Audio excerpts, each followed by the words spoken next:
So today we actually have an exciting topic. We're going to be talking about how IBM Security Verify can be leveraged in the context of Microsoft Active Directory and how an IAM operation and IAM practice can be optimized for addressing how more secure, more frictionless experiences can be delivered, but also how operational efficiencies can be achieved. Myself and Lizzie are honored to have Banu, who's the IM manager and leader at Jefferson Health, talk through his journey about his goals, business objectives at Jefferson Health in modernizing his organization's IAM experience. As we get into the section and as we get into the overall goals that Banu's articulating and will share, I'll let him do a more formal introduction of his role.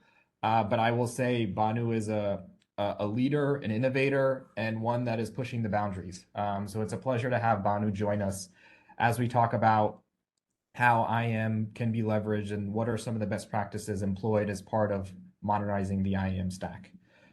So as I mentioned, Lizzie is our worldwide IAM technical sales lead, and myself, I'm on the product management team for IBM Security Verify portfolio. So let's get started. The agenda is going to be pretty straightforward, right? We want to give an overview of what IBM Security Verify is, the corresponding components, capabilities. Again, pleasure to have Banu join us. He's going to tell us the story of what he is leading along with his team or at Jefferson Health. If we have time, maybe Banu, you can share the funny story with your CISO, which I thought was pretty interesting, and just showing the capabilities of how some things like frictionless can really be frictionless. And what we're really going to do at the end here is Lizzie's really going to hit home how some of these steps can be made in a phased approach. And, we want to show this live. So she's going to be showing live environments, live code. And as you guys have questions, please enter them in the chat, and hoping to have time at the end to have a dialogue and answer any other questions or perspectives that you may have. So with that, again, thank you for joining us. I know we had a few issues over last week, but now we're here and let's get started. So to get started here, what is our mission in terms of our IAM portfolio and our strategy at IBM Security, right? Our mission is pretty straightforward. We want to help securely connect any identity to any resource. And this spans across a set of use cases that we see the market, the customers, partners bringing to us. A lot of this is focused around workforce and consumer identity. And of course, underneath that becomes management of devices, management of resources, and having that granularity of access controls and lifecycle management. But when we think about that, a lot of these scenarios really then blur into how do we provide value from a platform perspective. And this is where we position IBM Security Verify as that platform to help securely connect any identity to any resources. The key use cases that we support, again, we can get into the details, but an overview here: single sign-on and multi-factor out of the box, risk-based authentication and risk scoring to then drive context-based access policies supported out of the box. Passwordless authentication, QR code, FIDO. These are some things that Banu will allude to and Lizzie will show, supported out of the box. Lifecycle management, being able to do step-up approval, one level of approval, two-level approval, supported out of the box. And when we then think about the adjacencies of the core continuous access control and lifecycle management, we get into privileged access and then built-in data privacy and consent management. So at a high level, these are the pillars in which IBM Security Verify plays. And it's in the context of protecting cloud apps, on-prem apps, modern authentication protocol apps, mobile and web apps, as well as legacy authentication protocols. Now, what you'll see in this set of use cases that we articulate is how do we then optimize those on-premises applications? How do we optimize on-premises infrastructure to start and deliver on the value of protecting applications from the cloud and extending new value and additional business value? But at an overall level, this is the context that we're speaking in the context of securely protecting identities, both workforce and consumer, in the context of IBM Security Verify. Now, at a more detailed level, in terms of what Verify provides, beyond just the single sign-on multi-factor risk-based authentication, there's an entire set of branding capabilities that we offer.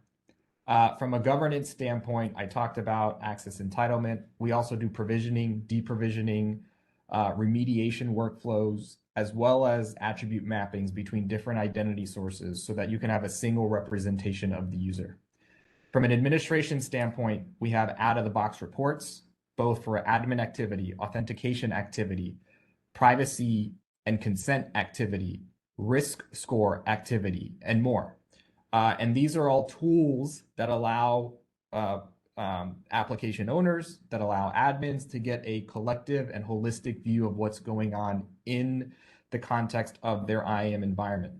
Now, even more so, there's upstream and downstream workflows. So this is where some of our latest capabilities around webhooks allow for integration with third-party solutions, such as third-party risk, third-party MFA, as well as providing outlets so that Verify events can be sent to third-party resources via event notification. So these are the types of modularity and set of capabilities that the Verify platform is built for to optimize and deliver. Now, for those that are new to the Verify SaaS platform, we want to give an overview of where we deploy, what we're looking at from a compliance standpoint, where the product's available, and what are some certifications that we're looking at in the future as part of our roadmap, right? So when we think about deployment locations, we have global coverage in the context of US, Europe, China, Japan, Canada. We are rolling out a new data center in Australia in second half 2022, and we also have a FedRAMP ready environment. When we think about compliance, we have compliance for PCI, SOC 2 Type 2, 3, ISO, and as I alluded to in our FedRAMP ready, we're looking for ATO coming in second half 2022. We're also putting a vertical focus on delivering value with the platform. This consists of HIPAA. HIPAA, although is not a certification, it's a set of checklists that allow organizations to present and show their certification for HIPAA. And this is really what we're looking to put in the context of the product in making those controls easy to showcase and present as part of compliance with HIPAA. And then open banking is another key item that we're looking to deliver. We've got the profile support and we're ongoing certification with the OpenID Connect Foundation. And that is, again, both two targets that we're looking at in second half 2022. And then the last thing around where Verify can be fulfilled from IBM, from AWS, and from Red Hat OpenShift are areas where Verify has presence and footprint in being able to obtain a Verify environment and use that in the context of those native fulfillment experiences. So now that I've talked about the SaaS platform and everything up till now is 100% cloud native, what I wanted to touch on here is the set of capabilities that are leveraged on premises to connect on-premise infrastructure with Verify SaaS as part of a hybrid journey. What we're specifically going to be talking about today are three main components. The first is the Verify Bridge for authentication. So this is an agent that gets deployed on-prem as a container or in a Linux environment. And this allows for on-prem directories to be connected with Verify SaaS. This allows for a few things. One is it allows for the ability to do pass-through authentication. So if you want to keep your users on premises, you can keep users there and just do runtime actions for authentication in Verify, in which user profile attributes and passwords are on-prem. Or from a recent set of capabilities we've delivered, you can just-in-time provision those users and passwords to Verify SaaS as a means for migrating user populations to a cloud directory and over time weeding off the on-prem infrastructure. And that's a set of phases we'll be talking about here in a little bit. The second critical item is around the synchronization of users, groups, and passwords. So this is where the directory sync comes into play. The use case here is you have applications, you have group membership, you want to retain that group membership as you're moving applications to the cloud. And as part of that, you want to enforce access entitlement. This is also a set of use cases that help in delivering those components, and this is the corresponding bridge that is used for that. So we have the bridge for authentication, the bridge for directory sync. As we again talk about sort of Windows environments and Microsoft environments, we also have a Verify gateway for Windows. So this allows for Microsoft servers and desktops to handle multi-factor authentication. So first factor happens into the desktop, into the server. Verify then can be positioned to enforce a second factor. And these are the patterns that we see, and these are the components that we see. Clearly, there are more on-prem components available, specifically around application modernization with the IBM Application Gateway, which allows for coexistence of header-based, cookie-based, LTPA-based authentication protocols, and leveraging that in the context of using Verify SaaS to modernize, but also add access policies and password lists to those legacy apps, as well as other gateways for Radius and Linux. And as you can see, these components are, again, part of the base Verify subscription, knowing that a lot of enterprises start with existing infrastructure that then needs to be modernized. And that is a value proposition that we provide in the context of Verify. So with that, I'm going to turn it over to Banu. And Banu's really going to talk about how he's going through some of his journey at Jefferson and what are some of the things he's leading in the context of IAM transformation. So Banu, thanks. Hey, thank you very much, Milan. Appreciate the intro. Good afternoon, good evening, everyone. Good morning to some places wherever you are logging in from. My name is Banu Gucha. I'm Identity and Access Manager at Jefferson. I would like to share my experience moving into ISV. And before I talk about that part of it, so I'd like to take a moment to explain Jefferson as an organization. It's a 200-year-old organization. So we have 18 hospitals, 10 universities, and 4 colleges. We have about 60,000 users, clinical, non-clinical, and student workforce, and academic as well. So what are the drivers that is forcing us to move towards the modernization? So I'd like to talk about it. So we want to, number one, we wanted to align with our enterprise strategy and also align with our CISO from a security perspective. So we wanted to make sure we moved to the cloud. We also wanted to protect our apps, and we wanted to provide a seamless experience and also enhancing our end user experience. So those are the primary drivers. So basically, we have a set of tools that we currently use, like an example, Duo was a big one. The integration that ISV provides with the Duo was a game changer for us. So as soon as we saw the integration capabilities exist, we jump right into it and see how best we can leverage this platform. As we started digging deeper into it, we discovered many more features that are out of the box available, which made our life much more easier. So when we're talking about streamlining our application management and protection, so we have a multiple different SSO platforms exist, ship open source. We have a VMware Workspace platform, different products that provide the similar capabilities, but we do not have one.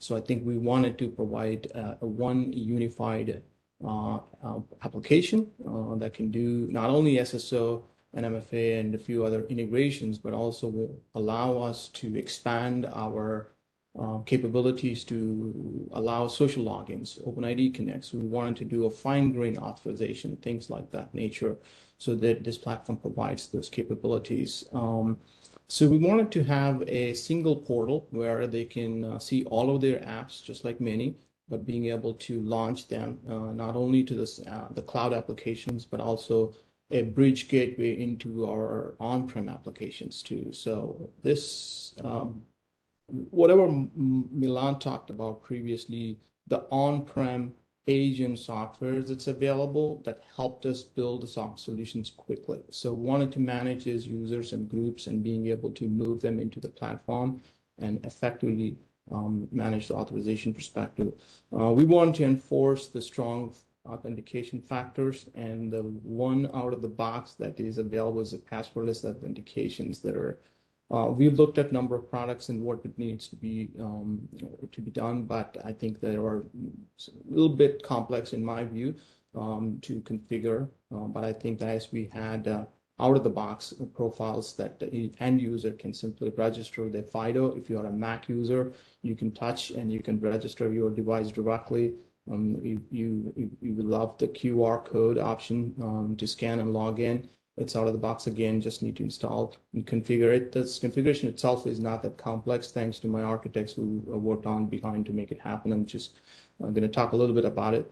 And as an organization, we were looking for a true cloud solution. When I say true cloud solutions, we want to be able to have a fully functional, highly available environment where our on-prem goes, when our on-prem AD environment goes down, users are not impacted. Users are able to continuously log in through the cloud directory account and access those applications. So quickly pivot to the screen, what is mentioned on it. I think go back to the previous slide. Yeah. The login page, what you're seeing in the page is basically presenting three methods of logging in. One is a campus key, where you see sign in another way is a campus key. Campus key is nothing but our universal ID, SAM account name, however you want to call it. And that's basically user ID password the user can log in. And then there is a Jefferson Cloud directory because we enable the user synchronization and the group synchronization. These IDs are linked and password is enabled so that user can log in with the cloud directory as well. In addition to that, there are FIDO and QR codes enabled, and they are registered to unique user. So then all they have to open up a QR code, scan it, you boom, you're right into it. Or a Mac user, touch it, you're right there. So these are the things that we have enabled so far. Right. Any questions on this? Okay. Great. Then this slide I thought is an interesting one. I think it's good to share with the larger folks how we did this. How did we enable ISV? What's our Jefferson Cloud SSO platform looks like? Our TJU, Thomas Jefferson University, local users and remote users are going to be connected to their devices. That is configured QR FIDO2 and authenticate again is ISV. ISV is the cloud instance, as you can see. We have a number of applications that are hosted in the cloud. So we have a SAML integration to Office 365, ServiceNow, many applications. Our Duo subscription for MFA for many applications is already in the cloud, and we have integrated to integrate with the Duo. And we are looking to expand our federation to introduce social login through OpenID Connect. And we're looking to, in the future, thinking about to move away from the on-prem Active Directory into Azure AD. This is a POC we wanted to do to be able to offload the authentication directly to Azure. And how we're going to do this is bridging between the ISV and Azure AD platform for authentication. So the core of it is what we love so far is the platform supports passwordless authentication and adaptive access to. We have a small 2 ISV agents installed. The bottom picture, what you're seeing is our on-prem AD infrastructure.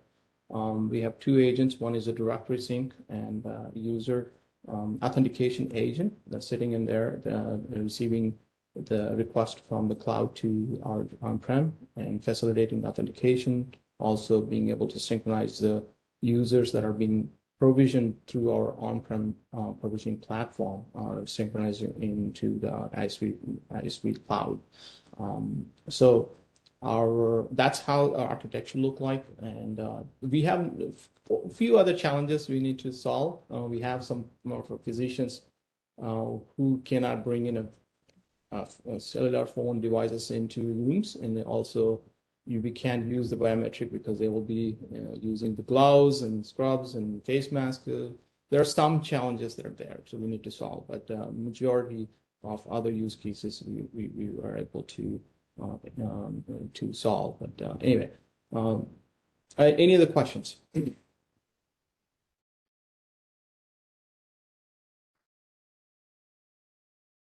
So Banu, thank you for this. I guess maybe one question I have is, I know a lot of your strategies around modernization and passwordless, and you mentioned some of the challenges. I guess, how do you foresee just an overall, like, what is like maybe your top three suggestions as anyone's embarking, right? Because clearly you're sort of starting this and have worked with, like, what are the top three things, maybe not even technical, but organizational, that you would had to sort of hurdle through or convince folks in that, and like what made this possible?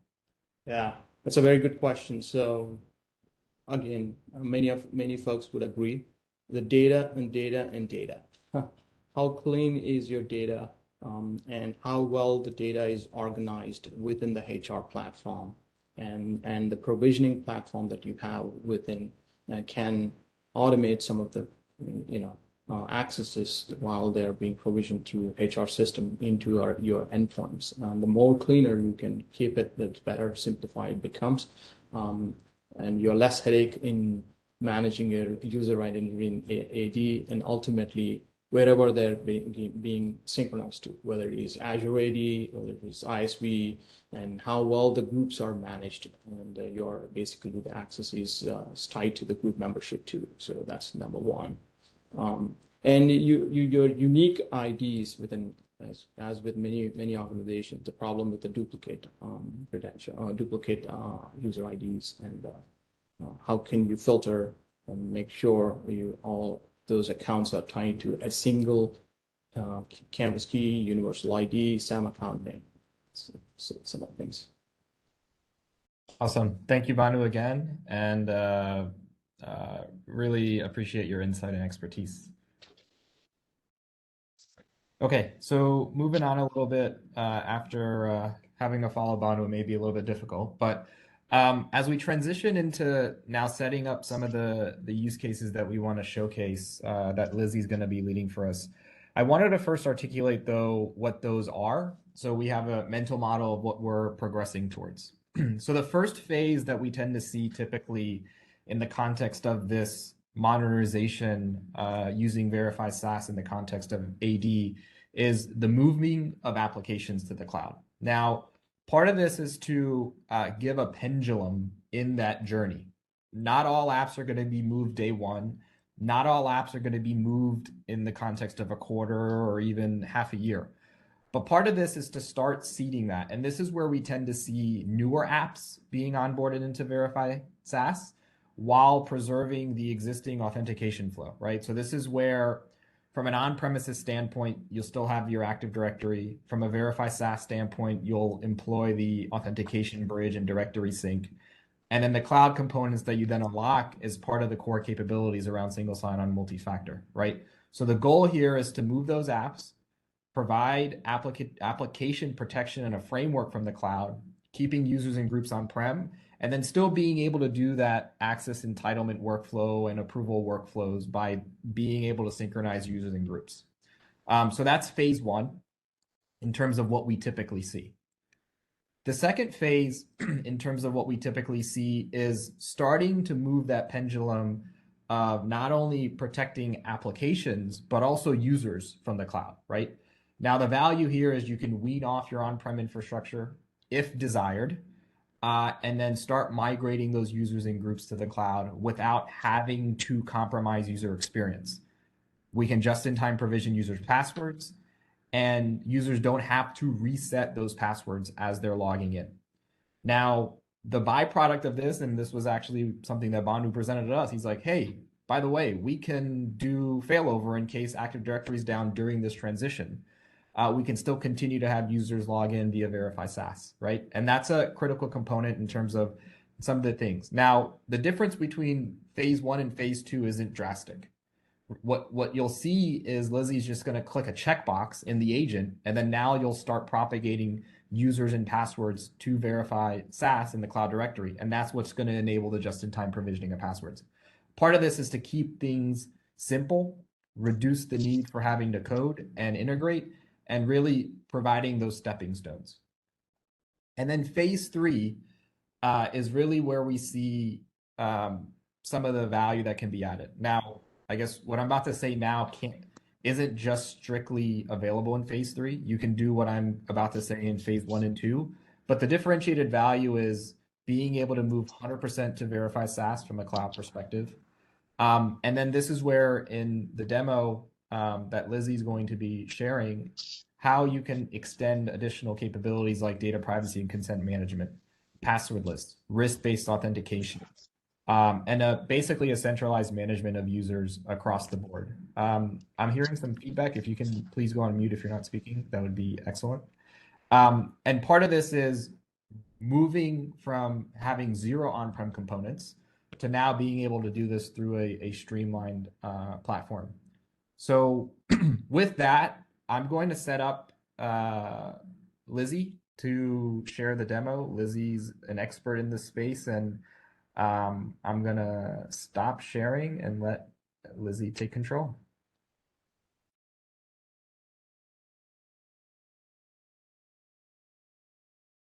Alrighty, hello everyone, and thank you again for joining, and thank you to my awesome co-speakers. I'm very excited to be demoing the use cases that Millen just walked you through. So with that, let's go ahead and get started. So to refresh your memory, the first use case is going to be about, managing SaaS applications directly from Verify SaaS, and then also using tools like the directory sync to automatically migrate those users from Active Directory into IBM Security Verify. So for some of you, this screen may look very familiar. For others, this may be your first time seeing it, but this is the IBM Security Verify SaaS dashboard, and specifically the admin panel. So I'm going to navigate over here to applications. And here in this tab, you can see all the applications that I'm currently managing and securing under my environment. The vast majority of these applications are SaaS applications. We support hundreds of pre-configured SaaS applications, but then we can also support more complex legacy applications with components like the application gateway, which Millen mentioned. But for the sake of today's demo, we're going to focus on the Salesforce app. So this might be, one of the critical applications that someone on their modernization journey is first looking to secure with a tool like IBM Security Verify SaaS. And as you can see here, there are multiple tabs to secure multiple different points of this application. So I'll start with the sign-on tab. This is where we will set up SSO. And as you can see on the right-hand side, there are some very detailed instructions about how exactly to set up this application. And we have instructions like that for all of our supported apps. And then if you continue to scroll down, you can see an area where we're actually able to set our access policy and determine when we apply multi-factor authentication. So as you can see, our Salesforce app, we're currently using adaptive access, but I'll get into that a little deeper in just a few minutes, or in about 10 minutes. We also have the account lifecycle tab. This is where we configure automatic provisioning, and we support SCIM here. And so we can automate that provisioning process for a wide variety of apps. And then the final tab I want to touch on is the entitlements tab. So this is where we can control who has access to this application, what users and groups should be able to access this application. And for the next segment of the demo, I'm going to be adding both a user and a group from Active Directory, have them automatically sync into IBM Security Verify, and then start managing their entitlements from there. All right, and I'm going to be using the user and groups of summer interns today because I think, a lot of us are onboarding summer interns. So as you can see, there's currently no user or groups associated with summer interns. So I'm going to hop over. This is just a Windows instance, and here I have an Active Directory domain controller. You can see that I have a bunch of users and groups already in this Active Directory. And next I'm going to be demoing the directory sync component. So I already have my directory sync agent running on this instance, and it is going to basically continuously sync all of my users and groups, all or apart, and put them into IBM Security Verify. So I'm first going to create the group, summer interns. Awesome. And now I'm going to create a summer intern.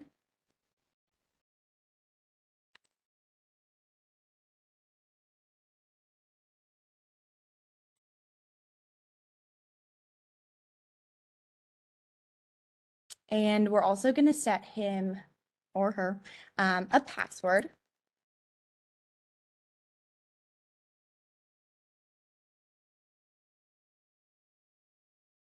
And we're also going to fill in a few additional pieces of information. So here in Active Directory, we're going to make them a member of the summer intern group. And we're also going to give them an email address.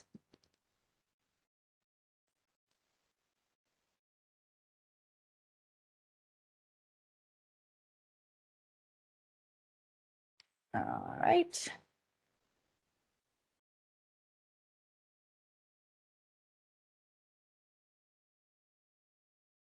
Alrighty, so we've now added this user into Active Directory and this group into Active Directory.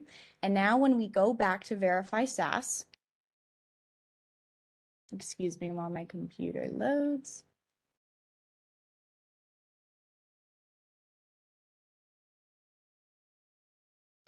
And we go to add our users and groups, summer. We can see that this user has been synced and the group has also been added into IBM Security Verify. So the sync executed successfully, and we can add the interns into the Salesforce application, and they will be given the entitlement. And I do want to show you what this looks like from our directory as well. We have a built-in user directory in IBM Security Verify. And you can see that, this user was just created on June 22nd. They're a part of this summer intern group. They currently have no linked identities, which means, this is a single instance that was created in IBM Security Verify, but all of their critical information, like their username, was synced over. They were given a password, but that's just a standard password that they could use with their local account. We're going to show you, and not associated with the AD password. So I'm going to show you what migration looks like in the second use case and how we can migrate those passwords from AD. But you could start using these users if you wanted to do a reset flow. But there's also a lot you can do with these users just with all their identities synced. So if we go to the, provisioning results, you can see because we had automatic provisioning set up as well in the IBM Security Verify app, this summer intern user actually was automatically provisioned an account in Salesforce. And so when they log in for their first day, they'll have an account as well as, access to a few applications they need. So I'll pause there and recap. That was the first use case we wanted to discuss, managing SaaS applications from the cloud while also using concepts like the directory sync to migrate users from AD into IBM Security Verify SaaS. I've seen a lot of questions in the chat. I don't know if we want to save them to the end or have Millen answer them. I think for the sake of time, I'll continue on with my demo, and then we can answer any that weren't resolved in the chat at the end of the session. Awesome. So the next component that I want to talk about is the IBM Security Verify Directory Bridge. So this is something, like Banu said, that many of our clients have used, and it is a connection that allows us to migrate, or it provides us access to on-premise LDAP to perform things like authentication and attribute synchronization. So if we take a look at this agent, it's basically creating a bridge between our Active Directory instance and Verify so that we can then these users can authenticate against AD. So as you can see, it's a pretty simple setup. You've got a set of API credentials. You connect the LDAP using the host URI, and then you use a single user to bind the LDAP in IBM Security Verify. You can also determine what attributes you'd like to be taken from Active Directory and synced into IBM Security Verify. You map those attributes directly to Verify, and you can change these as any time as your organization changes. And you can use these bridges at certain points, or you can easily turn off these connections on and off.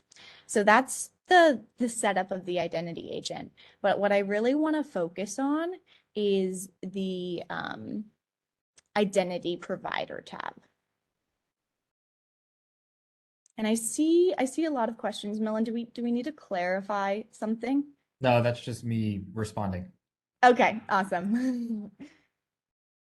Great.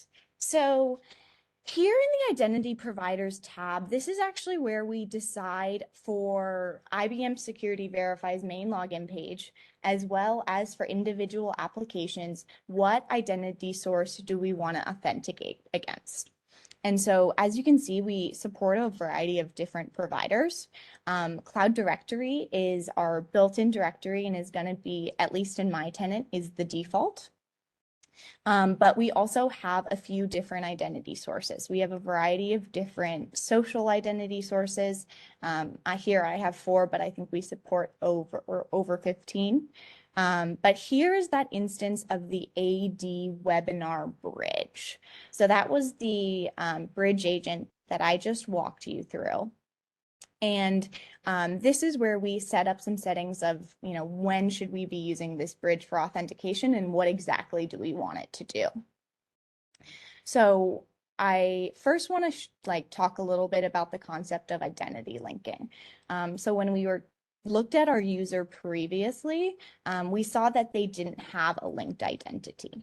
They were, just associated.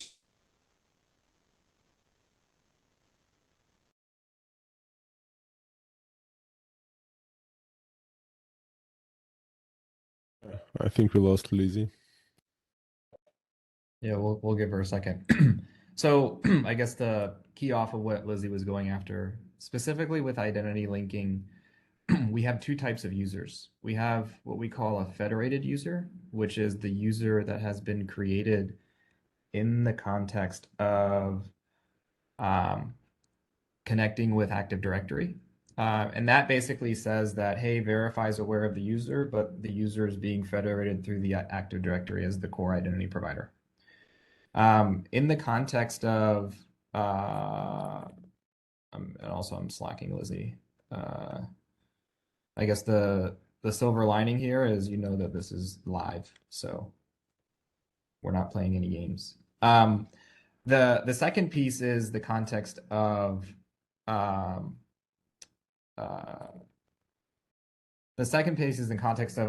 identity linking, which what happens with identity linking, it takes the user that's in the identity provider that is not Verify and creates that user as a regular user.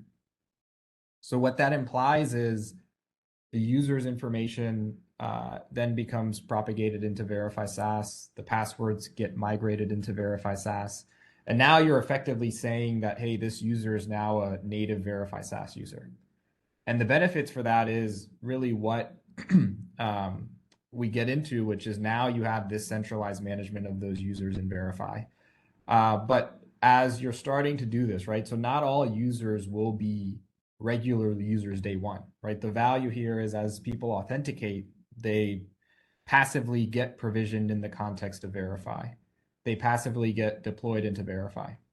And the scenario here is over time, as those users start migrating to Verify SaaS, you can then take your on-premises infrastructure off.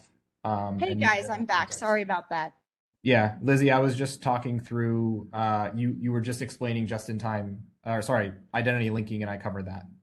Awesome. I talked about the regular user versus a federated user. So you can continue from there.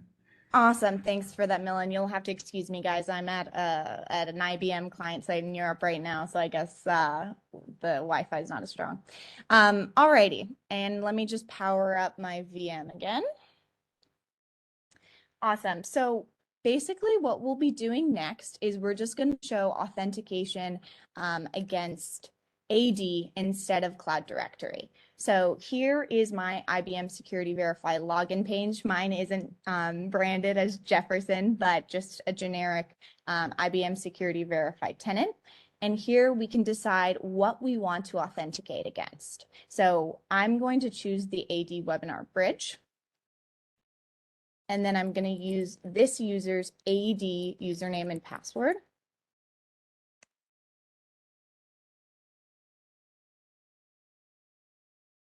And so you can see they were easily able to log into IBM Security Verify using their AD credentials. And if we go back to our user directory and refresh it, you can see that we now have a linked identity with the Cloud Bridge realm. So the user who live, or the instance from the sink, or excuse me, the bridge, and then also the local user. Awesome. So that covers kind of the core components of the bridge that I wanted to show you. To kind of round out that session and kind of finish the realm of the migration discussion. As mentioned, if we wanted to, start using the bridge authentication as our main identity source, we would just turn on provisioning password migration once all the passwords were provisioned, and then you would have two identity sources that could be used interchangeably or for a backup. So now I'm going to shift gears a little bit, and I want to show you some of the some of the kind of cool features that can be done directly from Cloud Directory. So I'm going to touch on some of the passwordless MFA options. I'm also going to just show you the quick SSO into Salesforce, and then we'll wrap up with a discussion around adaptive access. So we're going to SSO into Salesforce because this user was provisioned in count. And as you can see, we have a pretty bulky MFA experience because we only have a email associated with this user. So this is kind of the bulky experience that we're first going to show. And then I'll show you what it looks like on passwordless. So as you can see, we do support standard methods like one-time password via email.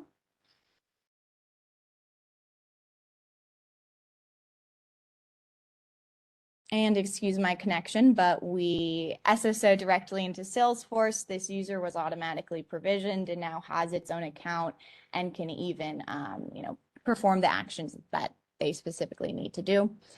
This is also our ability to request additional applications. But what I really want to show you is some of our really cool MFA features. So if the summer intern goes into their profiles and settings and clicks on security, they can actually add their own verification methods themselves.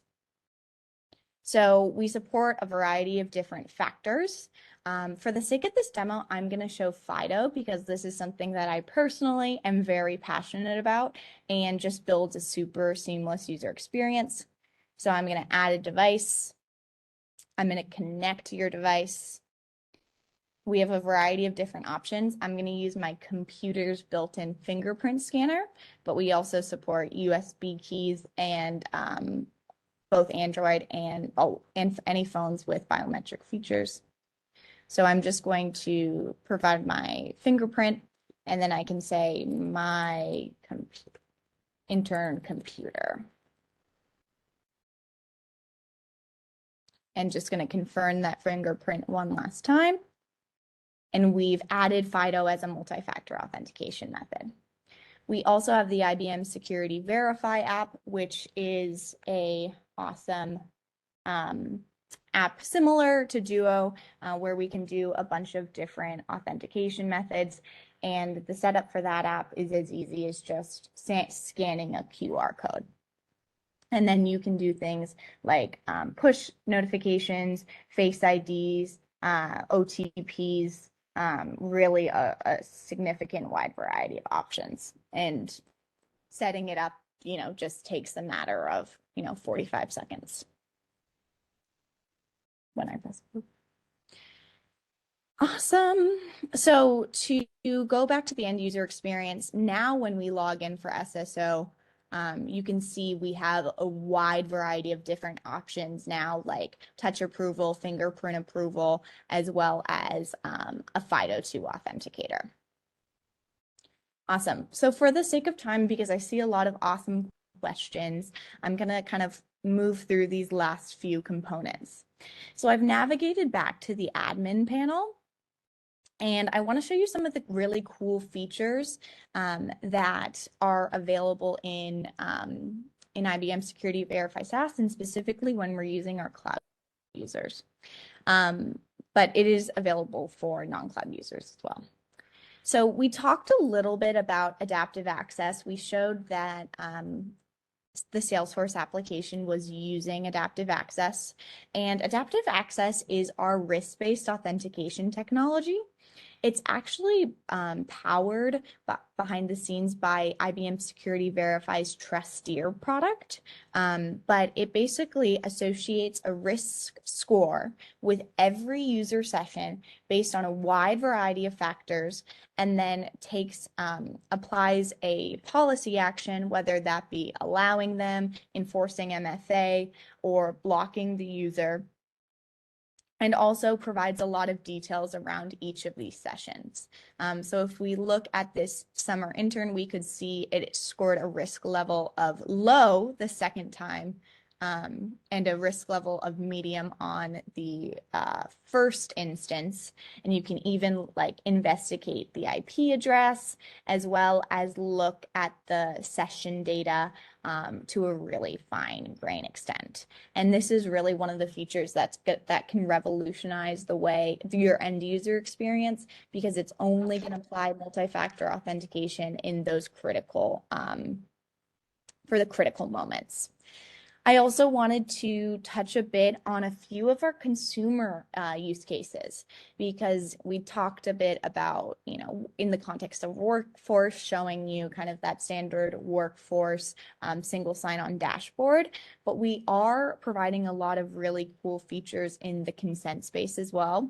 One I want to highlight is user registration. So there is no user registration on the workforce side. You know who your employees are, and you're likely going to create them in AD, just like I created them in AD. But IBM Security Verify has an awesome built-in user registration flow. Has an awesome user registration flow where you can just drag and drop and create highly customized user registration forms. I also wanted to, and we have similar features around branding IBM's, or the Verify pages. And then we have an entire consent, data privacy and consent module. And this is one of the features that I'm excited to learn even more about because it's such a rapidly changing space. But we basically spent months and months thinking about the different data privacy personas and how that interacted with identity and access management, and ended up building a really comprehensive data privacy and consent management tool. It does everything from establishing purposes and deciding in which instances are you able to collect certain attributes and what functions can you do associated with them, to end user license agreement and automatically switching out end user license agreements during different authentication sessions, and then also getting as granular as collecting user consent associated with different individual users, which is going to have a great impact when you're dealing with issues like understanding who consented to what, applying new consents, and also key concepts like right to be forgotten. So that I think covers it. I want to make sure that we have a few extra minutes for questions. But I was so excited to spend some time with you guys today.